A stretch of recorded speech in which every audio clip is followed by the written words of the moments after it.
नमस्कार साथियों, मैं कुणाल आप सभी का संस्कृति आईएएस यूट्यूब चैनल पे स्वागत करता हूं। आज की वीडियो में हम लोग बात करने वाले हैं क्रिप्टो करेंसी और उससे संबंधित चिंताओं तथा भारत सरकार के क्रिप्टो के लिए रोड मैप के बारे में। जैसा कि हम सभी जानते हैं कि पूरी दुनिया में क्रिप्टो करेंसी का चलन आजकल तेजी से बढ़ रहा है। जरूरी है कि इससे संबंधित कुछ नियम और कानून तैयार किए जाएं और इसको विनियमित करने का प्रयास किया जाए।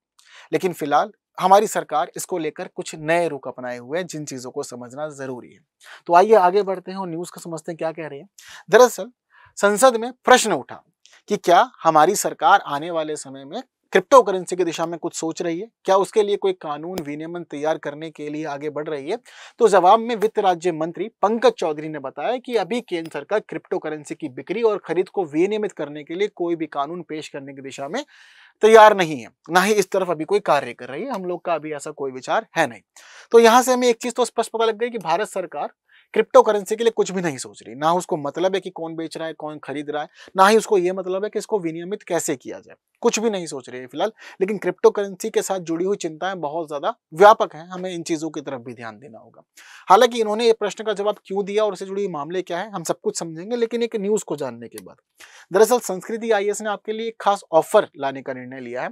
यह जो ऑफर है ये 10 से 17 अगस्त तक के लिए वैलिड है।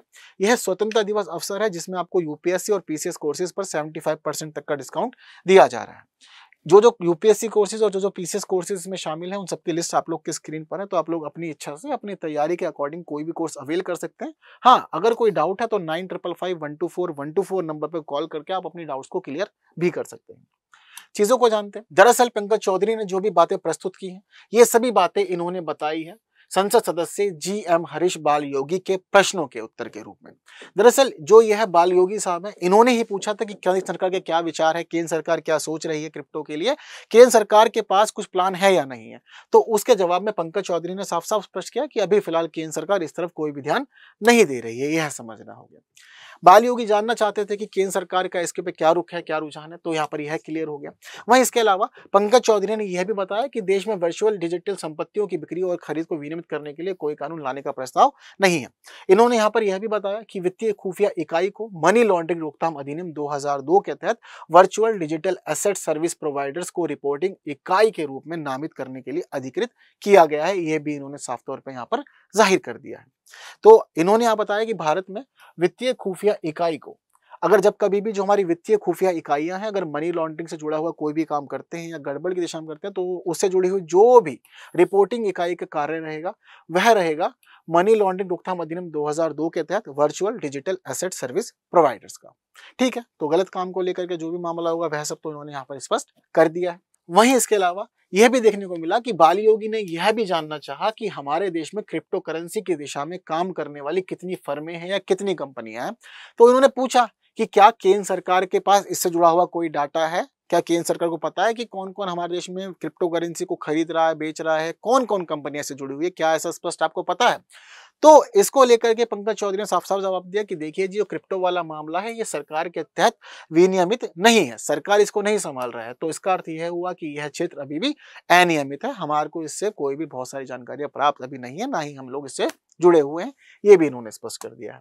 यह भी जानना होगा कि क्रिप्टो विनियमन के लिए भारत की भविष्य योजनाएं क्या क्या है।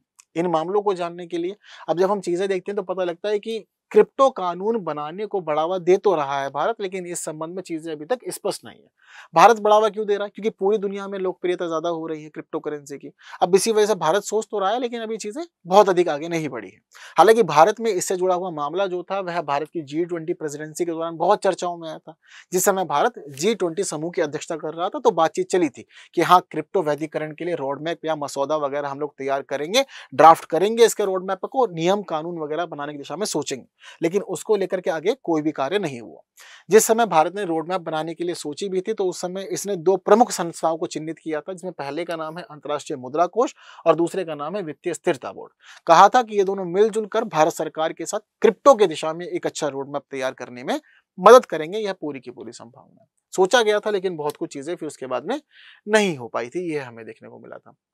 तो G20 राष्ट्र वर्तमान में एक ऐसे चरण में है जहां उन्हें क्रिप्टो द्वारा होने वाले लाभ और हानि का विश्लेषण करने की अपेक्षा उनसे की जाती है, क्योंकि आप एक अच्छी स्थिति में पहुंच गए हैं और आपके पास क्रिप्टो को लेकर के खरीदने और बेचने वाले लोगों की संख्या भी काफी ज्यादा है।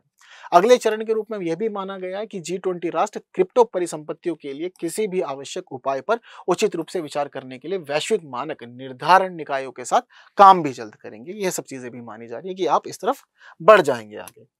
चीजें क्लियर है? बढ़िया।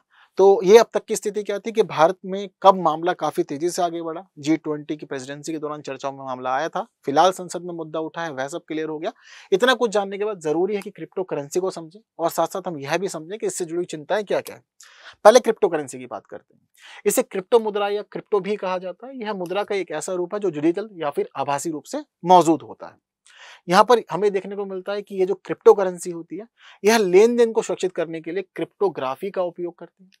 यह भौतिक रूप से आपको कहीं भी उपलब्ध नहीं मिलेगी, बस डिजिटल प्लेटफॉर्म पर होगी। आपके पास आईडी पासवर्ड होंगे, उसके थ्रू ही आप सब चीजों को एक्सेस करेंगे। खरीद बिक्री के तौर पर आपको पता लग जाएगा कि आपके पास कितने हैं, कितने आपने खरीदे, कितने आपने बेचे, कुछ आंकड़ा रहेगा, पर भौतिक रूप से यह कहीं भी आपको देखने को नहीं मिलेगी, ना ही भौतिक रूप से आपके पास यह मौजूद होगा। यह भी देखना है कि क्रिप्टो करेंसी को विनिमय के माध्यम के रूप में काम करने के लिए डिजिटल किया गया है। यह व्यक्तिगत स्वामित्व रिकॉर्ड कंप्यूटर डेटाबेस में संग्रहित किए जाते हैं। जैसे कि आपको मैंने बताया कि भाई भौतिक रूप से मौजूद नहीं होगा तो क्या होगा, इसको डेटा के रूप में, रिकॉर्ड के रूप में, व्यक्तिगत स्वामित्व रिकॉर्ड में या कंप्यूटर डेटाबेस के रूप में कलेक्ट किया जाता है, उसी में ही मौजूद रहते हैं और उसके अकॉर्डिंग इनके लेन देन चलता रहता है। हम लोग आगे देखते हैं तो पता लगता है कि क्रिप्टो करेंसी को किसी भी देश की सरकारी एजेंसी के द्वारा जारी नहीं किया जाता, यानी कि सरकारी एजेंसी जुड़ी नहीं है। ये पूरी तरह से प्राइवेट मामला है, निजी क्षेत्र के द्वारा ही संभाला जाता है। ये एक साझा नेटवर्क में कंप्यूटरों के माध्यम से फैली एक डिजिटल संपत्ति है और नेटवर्क की विकेंद्रीकृत प्रकृति इन्हें सरकारी नियामक निकायों के किसी भी नियंत्रण से बचाती है। ठीक है, तो चीजें क्लियर नहीं होती हैं, पता नहीं होता है, बहुत ज्यादा विकेंद्रीकृत है, डिसेंट्रलाइज्ड मामला है, कहीं भी एक मामले में फोकस नहीं है, एक ही चीज जुड़ी हुई नहीं है, तो आपको वेरिएशन बहुत ज्यादा देखने को मिलता है। और अभी तक गवर्नमेंट्स के मामले में देखते हुए यही आया कि गवर्नमेंट इनसे बचती हुई ही चल रही है। यह सिस्टम लेन देन की अनुमति देता है जिसमें क्रिप्टोग्राफिक इकाइयों का स्वामित्व बदल जाता है, इसके अकॉर्डिंग चीजें चलती हैं। ठीक है, तो इतना जानने के बाद आपको यह भी जानना होगा कि यह एक विकेंद्रीकृत पीयर टू पीयर नेटवर्क द्वारा समर्थित है जिसे ब्लॉकचेन कहा जाता है।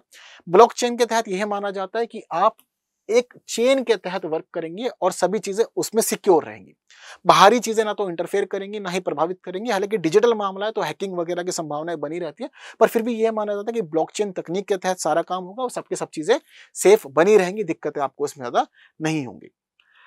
अल सल्वाडोर जून 2021 में बिटकॉइन को कानूनी निविदा के रूप में स्वीकृत करने वाला दुनिया का पहला देश बन गया है। यह पहला देश था जिसने कहा था कि हाँ, हम इसको लीगलाइज करते हैं और मानते हैं कि यह एक प्रकार से कानूनी निविदा है। जिस प्रकार से हम लोग रुपया करेंसी जो हमारी आरबीआई के द्वारा जारी किया था उसके माध्यम से हम खरीद और बिक्री करते हैं, अल सल्वाडोर ने कह दिया था 2021 में आप बिटकॉइन का उपयोग करके भी इस प्रकार के अन्य कार्य कर सकते हैं, इसकी मान्यता हम आपको दे देंगे। क्रिप्टो करेंसी से संबंधित चिंताएं भी बहुत ज्यादा हैं, उन चिंताओं को भी समझना होगा क्योंकि यही चिंताएं हैं जो हमें मजबूर कर रही हैं आज के समय में एक कानून बनाने के लिए। तो हमें कानून क्यों बनाना है, चिंताओं को समझेंगे, आप समझ जाएंगे कि कानून होना चाहिए या नहीं होना चाहिए। उपभोक्ताओं के लिए जोखिम पैदा करती है, कोई संप्रभु गारंटी नहीं होने के कारण यह कानूनी निविदा नहीं है। जनरली क्या होता है कि कागज का एक नोट लेकर के, चाहे उस पर 10 लिखा है, 500 लिखा है, 2000 लिखा है, जब हम दुकान पे जाते हैं तो दुकानदार उसके बदले में सामान देता है, बचे हुए पैसे वापस करता है, क्योंकि वो 2000 की वैल्यू रखते हैं अपने आप में और कागज की वैल्यू नहीं है। बस वैल्यू इसलिए है कि हमारे आरबीआई गवर्नर साइन करके कह रहे हैं कि आप इसको 2000 मानो, बस हम इसीलिए मान रहे हैं। लेकिन बिटकॉइन के मामले में ऐसी कोई भी कानूनी निविदा नहीं है, तो इसलिए चिंताएं अधिक बनी रहती है। क्रिप्टो करेंसी लेन देन की लगभग छिपी प्रकृति है, इन्हें मनी लॉन्ड्रिंग, कर चोरी, आतंक वित्त पोषण जैसी गतिविधियों में प्रयोग किया जाता है। हमें नहीं पता कि क्या क्या चीजें हैं, किसके पास कितने बिटकॉइन है, कैसा यूज कर रहा है, कैसा नहीं कर रहा है, ये चीजें सामने हम लोग नहीं देख सकते। तो इसी वजह से इसका ना गलत कार्यों में ज्यादा उपयोग होता है, चाहे मनी लॉन्ड्रिंग कर लो, टैक्स चोरी कर लो, या फिर आप आतंकी गतिविधियां करके लिए वित्त पोषण कर सकते हैं। तो ये सारी गलत गलत चीजों में प्रयोग भी की जाती है। मुद्रा के रूप में प्रत्येक स्थान पर स्वीकार इसको नहीं किया जा सकता, जैसे कि हमारे देश में इसको हम लोग मुद्रा के रूप में उपयोग नहीं कर सकते। हालांकि अल सल्वाडोर ने मान्यता दे दी है तो वहां पर किया जा सकता है। इनकी सट्टा प्रकृति इन्हें मूल्य को अत्यधिक अस्थिर बनाती है और ऐसा होता है बिटकॉइन के मामले में कि चीजें इनकी बदलती रहती हैं, बढ़ती घटती रहती हैं। कभी वही बिटकॉइन होगा, महंगा हो जाएगा, कभी उसकी वैल्यू डाउन हो जाएगी। ये एक स्थायी जीवन या स्थायी स्थिति आपको प्रदान नहीं करते हैं किसी प्रकार से। अगर मान लीजिए कोई भी बिटकॉइन होल्डर है, अगर आपने अपना आईडी पासवर्ड खो दिया, आप भूल गए, तो आप उसको वापस से फिर नहीं रिवाइव कर सकते, आप उसको वापस से रिस्टोर नहीं कर सकते, ये भी स्थिति बनी रहेगी। अगर चीजें खो गई तो समझ लीजिए कि आपने बिटकॉइन, अपनी क्रिप्टो करेंसी वाली स्थिति जो भी बनी हुई है, वह क्रिप्टो करेंसी की स्थिति पूरी तरह से आपने लॉस्ट कर दी है। आपको अब नए की तरफ ही आगे बढ़ना होगा। ये एक बड़ी चिंता है, यानी कि आपने जो पैसा लगाया वो सारा पैसा अब डूब चुका है। एक केंद्रीय बैंक अर्थव्यवस्था में क्रिप्टो करेंसी की आपूर्ति को विनियमित नहीं कर सकता है। इनका व्यापक उपयोग किसी देश की वित्तीय स्थिरता के लिए जोखिम भी पैदा करता है। तो यह एक बड़ी समस्या बनी हुई है। इसके अलावा क्रिप्टो करेंसी की निर्माण प्रक्रिया के दौरान ऊर्जा की अत्यधिक खपत होने के कारण किसी देश की ऊर्जा सुरक्षा के लिए यह प्रतिकूल परिणाम भी उत्पन्न कर सकता है, यह भी देखने को मिलता है। बिटकॉइन खनन का कुल बिजली उपयोग 2018 में स्विट्जरलैंड जैसे मध्यम आकार की अर्थव्यवस्था के बराबर था, जो कि अपने आप में चिंताजनक है। एक पूरे देश की मध्यम आकार की अर्थव्यवस्था के बराबर आप बिजली का उपयोग कर ले रहे हैं, ये गड़बड़ वाला मामला है। जितने में आपने बिटकॉइन खनन किया, उतने में आप पूरे एक देश को बिजली सप्लाई कर सकते थे।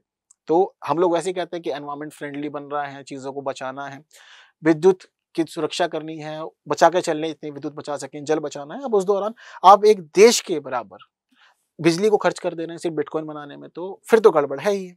तो यही सारे बड़े कारण हैं जो हमें मजबूर कर रहे हैं कि आज के समय में कानून बनाया जाना चाहिए।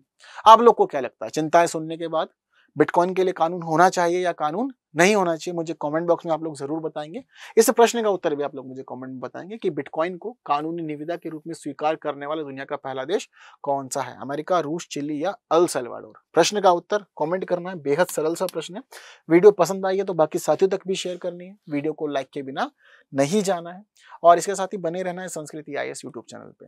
कुछ और वीडियो सबके लिए लाई जाएंगी कुछ नए विषयों के साथ, लेकिन तब तक के लिए दीजिए मुझे विदा। Thank you so much.